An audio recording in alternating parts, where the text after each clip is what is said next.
네, 이제 무더운 여름이 지나가고 짧은 반팔을 입게 되면 쌀쌀하게 느껴지는 가을이 되었습니다. 여러분, 가을이 오는 소리를 아시나요? 얼마 전에 어느 숲 해설가에게서 들었는데, 숲에서 숲을 해설하다가 보면 매미 소리보다 풀벌레 소리가 커지는 순간이 온대요. 바로 그때가 가을이 시작되는 때라고 하는 이야기를 들었습니다. 안식년을 보내면서 제주에 있는 한 숲을 방문했는데 어떤 분께서 뇌경색을 앓고 숲에 들어가서 그 숲을 가꾸면서 병이 치유가 되었습니다. 그분에게는 이 숲이 치유의 숲이 되었는데 이 숲에 가면 뿌리는 하나인데 줄기는 여러 개인 나무들이 있다고 합니다.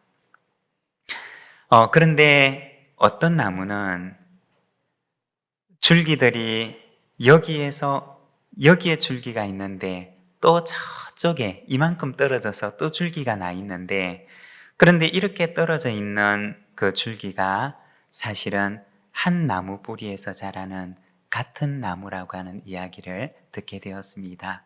DNA를 조사를 해보면 전혀 다른 나무 같은 여기에 있는 나무와 여기에 있는 나무가 사실은 같은 한 뿌리에서 자란 같은 나무라는 이야기를 들었습니다. 일반적으로는 나무 나이를 알고자 하면 그 나무의 나이테를 보면 알 수가 있지만, 그런데 이 나무들은 그렇지 않다고 합니다. 나이테를 보게 되면 몇십 년밖에 안 되었지만 사실은 그것보다 훨씬 나이가 많은 나무들이라고 합니다. 왜 그렇게 되었느냐? 옛날에 제주에서는 나무를 베어다가 땔감으로 쓰곤 했다고 합니다. 그런데 뿌리까지 다 캐내어서 그것을 땔감으로 썼던 것이 아니라 이렇게 나무가 자라면은 그 줄기를 잘라서 땔감으로 사용했다고 합니다.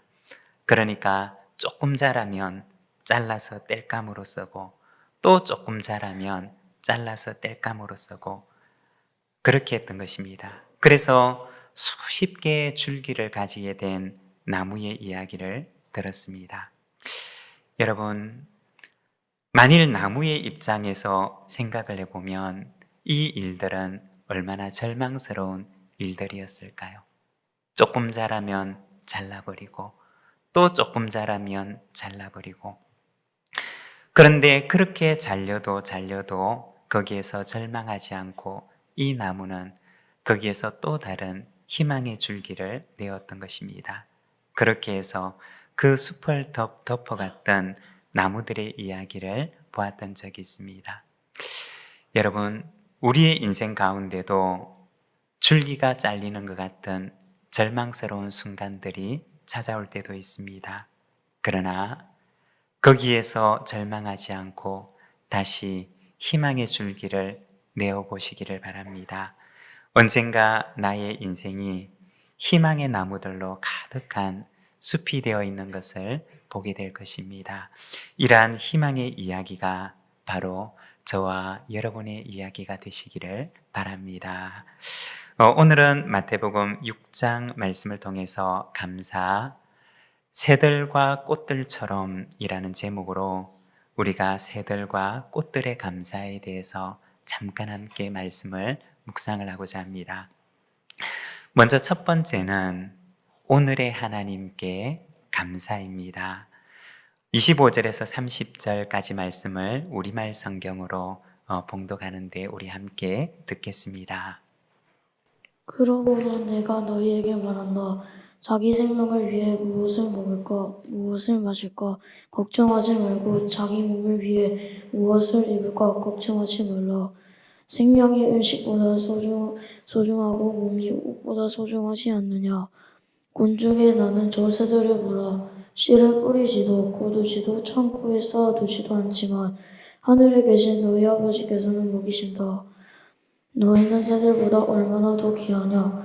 너희 중 누가 걱정한다고 해서 자기 목숨을 조금이라도 더 연장할 수 있겠느냐? 어째서 너희는 옷 걱정을 하느냐? 들에 핀 저 백합꽃이 어떻게 자라는지 보라. 일하거나 옷간도 짜지도 않는다. 그러나 내게 너희에게 말한다. 그 모든 영화를 누렸던 솔로몬도 이 꽃 하나만큼 차려입지는 못했다. 오늘 있다가도 내일이면 불 속에 던져질 들불도 하나님께서 그렇게 입으시는데 하물며 너희는 얼마나 더 잘 입으시겠느냐. 믿음의 적은 사람들아. 아멘. 아멘. 이 마태복음 6장의 말씀은 예수님께서 제자들에게 들려주신 말씀입니다. 늘 염려 속에 살아가는 제자들에게 예수님께서는 새들과 꽃들과 또 풀들의 이야기를 들려주셨던 것입니다. 새들의 아버지가 되시고 꽃들의 아버지가 되시고 또 풀들의 아버지가 되시는 하나님에 대해 말씀했던 것입니다.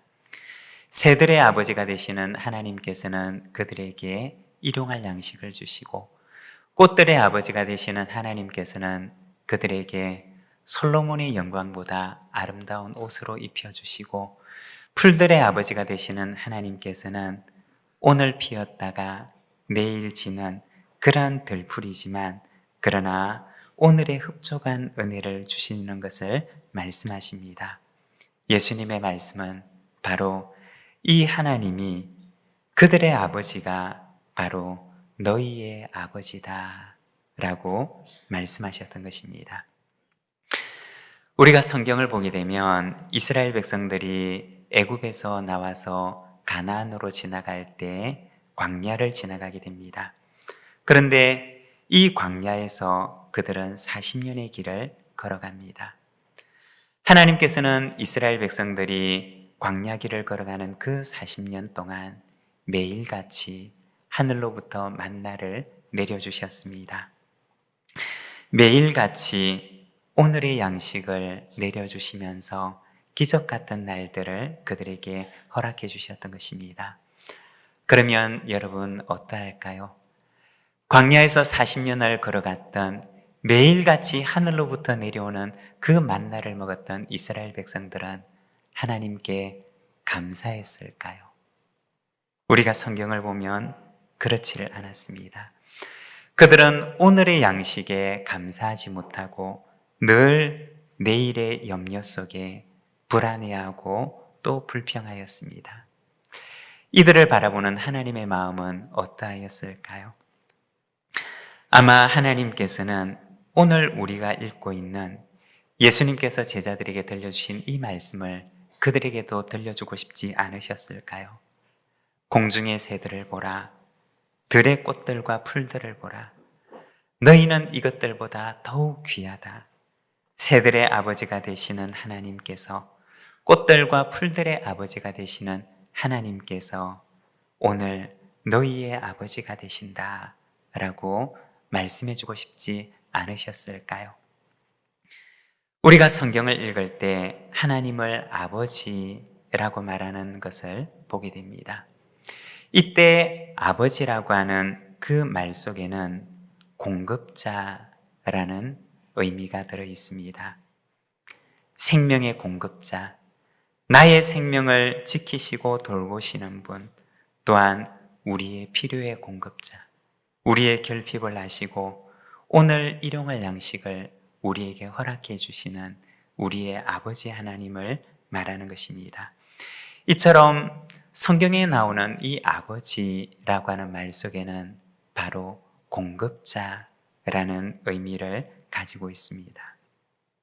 그러면 우리는 왜 감사하지를 못하는 것일까요? 그것은 하나님을 나의 공급자라고 생각하지 않고 하나님 외에 다른 대상을 우리의 공급자라고 여기기 때문인 것입니다. 좋은 직장을 가지면 그 직장이 나의 공급자가 되고 직장의 상사와 또 나에게 월급을 주는 직장의 사장이 나의 공급자가 되고 하나님이 아닌 그 어떤 대상이 나의 공급자라고 여기기 때문에 우리는 그 공급자를 믿지 못해서 늘 불안해하고 평안을 누리지 못하고 또 감사하지를 못하는 것입니다. 직장도 그리고 상사도 그 누구도 우리가 믿고 의지할 수 있는 존재는 되지를 못합니다. 그들은 단지 하나님의 은혜가 흐르는 통로일 뿐이라는 것입니다. 우리의 참 공급자가 되시는 그 통로 넘어 우리의 아버지가 되시는 하나님이신 줄로 믿습니다. 우리는 언제 감사할 수가 있는 것일까요? 눈앞에 보이는 만나가 아니라 만나를 주시는 하나님 아버지를 바라볼 때 우리는 감사할 수가 있는 것입니다. 새들의 아버지가 되시고 꽃들의 아버지가 되시는 하나님께서 오늘 우리의 아버지가 되시는 줄로 믿습니다.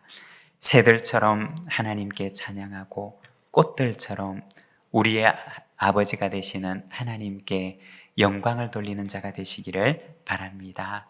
그리고 두 번째는 내일의 하나님께 감사입니다. 31절과 2절, 33절의 말씀을 우리말 성경으로 봉독하는데 함께 듣겠습니다. 그러므로 무엇을 먹을까, 무엇을 마실까, 무엇을 입을까 걱정하지 말라. 이 모든 것은 이방 사람들이나 추구하는 것이다. 하늘에 계신 너희 아버지께서는 너희에게 이러한 것이 필요하다는 것을 아신다. 그러므로 내일 일에 걱정하지 마라.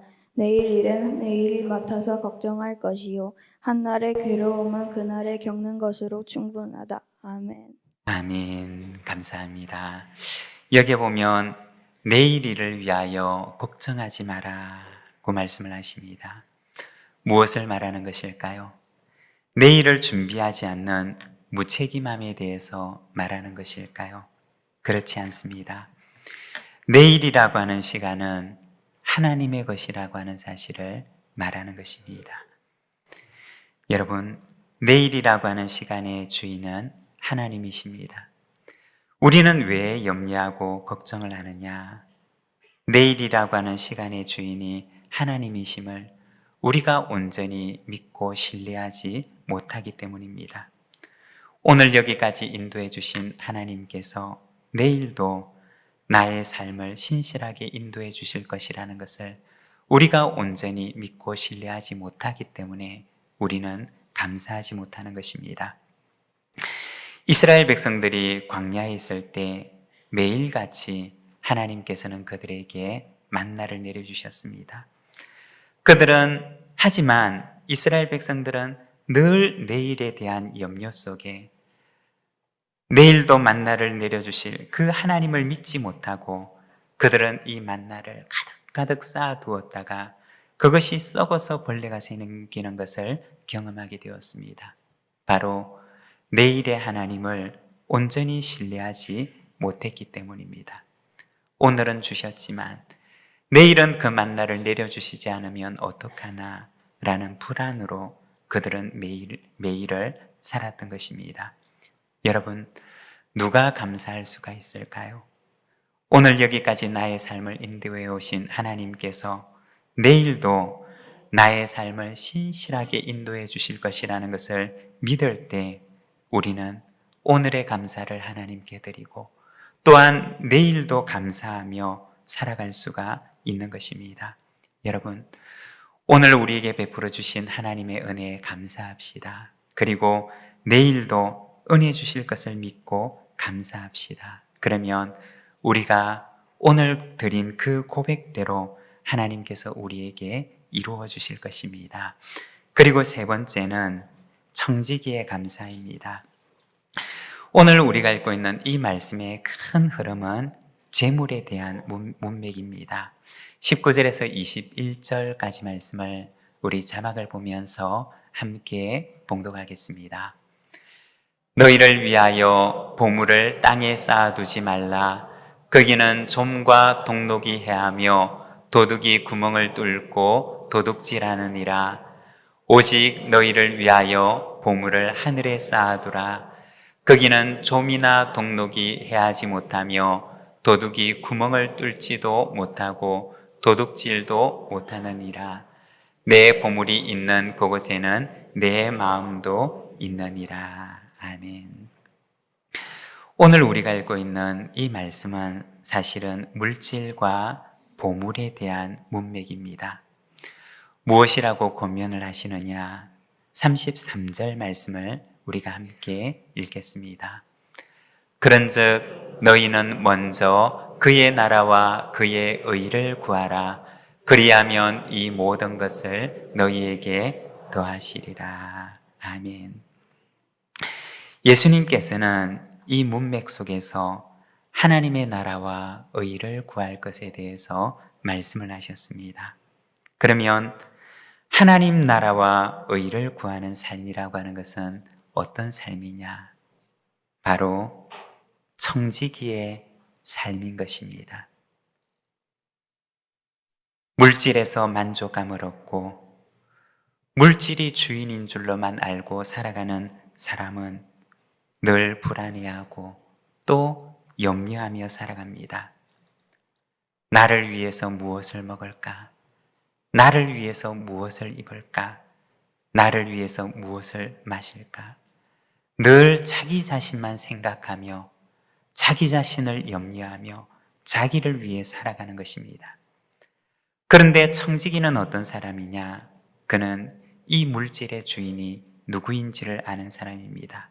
그리고 이 물질을 어떻게 써야지 물질의 주인이 되시는 하나님을 기쁘시게 할까라는 것을 아는 사람입니다. 그는 바로 청지기의 마음을 가지고 살아가는 사람입니다. 여러분, 늘 자기 자신만 생각하고 내가 무엇을 먹고 내가 무엇을 마시고 내가 무엇을 입으며 살아가지 라고 생각하는, 자기만 생각하며 살아가는 사람과 그 마음속에 청지기의 마음을 가지고 살아가는 사람, 이 둘 가운데 누가 더 행복하게 살아갈까요? 청지기의 감사는 어떤 감사이냐? 바로 물질의 주인을 아는 감사입니다. 그리고 이 물질을 주인의 뜻대로 사용할 줄 아는, 주인의 뜻대로 사용하는 그 기쁨을 아는 감사입니다. 그리고 하늘의 상급이 예비되어 있는 감사인 것입니다. 여러분, 감사하며 살아갑시다. 오늘의 은혜에 감사하고 내일도 은혜 주실 것을 믿고 하나님께 감사하며, 그리고 청지기의 마음으로 하나님의 나라와 의를 구하며 살아갑시다. 오늘을 감사하며 살아가는 사람에게 내일도 충만한 감사의 은혜로 가득 채우실 줄로 믿습니다. 우리 시간 함께 찬양할 텐데, 날 구원하신 주 감사, 우리 함께 고백하는 마음으로 찬양하겠습니다.